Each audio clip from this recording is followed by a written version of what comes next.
జర్నలిస్టులకు గుర్తింపు కార్డుల నిరాకరణ చెల్లదు. అక్రిడిటేషన్ రూల్స్ లో కొంత భాగాన్ని కొట్టేసిన హైకోర్టు. చిన్న పత్రికల్లో పనిచేసే జిల్లా, నియోజకవర్గ స్థాయి జర్నలిస్టులకు మీడియా అక్రిడిటేషన్ ఇవ్వకుండా దూరం పెట్టడం చెల్లదని హైకోర్టు స్పష్టం చేసింది. ఈ మేరకు తెలంగాణ మీడియా అక్రిడిటేషన్ రూల్స్ 2016లోని షెడ్యూల్ ఈని కొట్టేస్తూ తాజాగా తీర్పునిచ్చింది. చిన్న వార్తాపత్రికలను 4 విభాగాలుగా విభజించడం చెల్లదని పేర్కొంది.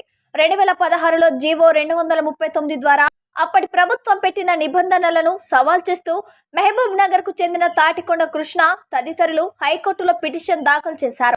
ఈ పిటిషన్ పై chief justice Alok Aradhe, justice J Srinivasa Rao ధర్మాసనం విచారణ చేపట్టింది.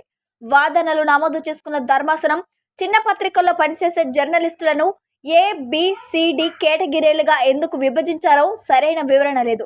తగిన వివరణ, సమర్థన లేకుండా మిగతా వారితో సమానంగా గుర్తింపు కార్డులు ఇవ్వకపోవటం ఎందుకు చెల్లదన్నారు.